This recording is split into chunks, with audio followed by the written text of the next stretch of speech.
Welcome to the Genius Factory. Enjoy the video.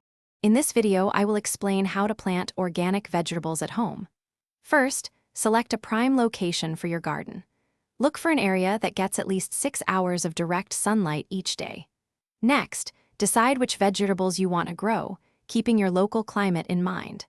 Starting with simple options like leafy greens or root vegetables can build your confidence for future gardening success. Healthy soil is the foundation of an organic garden. Begin by testing your soil's pH level. Most vegetables thrive in a range between 6.0 and 7.0. Incorporate plenty of organic compost or aged manure to enrich the soil with vital nutrients.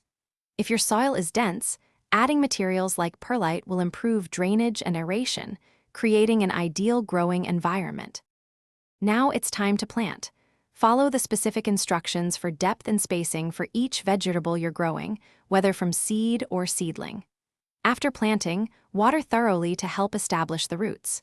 Consistent watering is crucial, particularly when the weather is dry. Applying a layer of organic mulch will help keep the soil moist and reduce weed growth, saving you effort. Maintaining your organic garden involves ongoing care. Monitor for pests and address them with natural solutions, such as introducing beneficial insects or using a mild insecticidal soap. Feed your plants with organic fertilizers like compost tea or fish emulsion to ensure they receive adequate nutrients. Finally, enjoy the fruits of your labor by harvesting your vegetables regularly when they are perfectly ripe. Thanks for watching. If you found this helpful, don't forget to like and subscribe.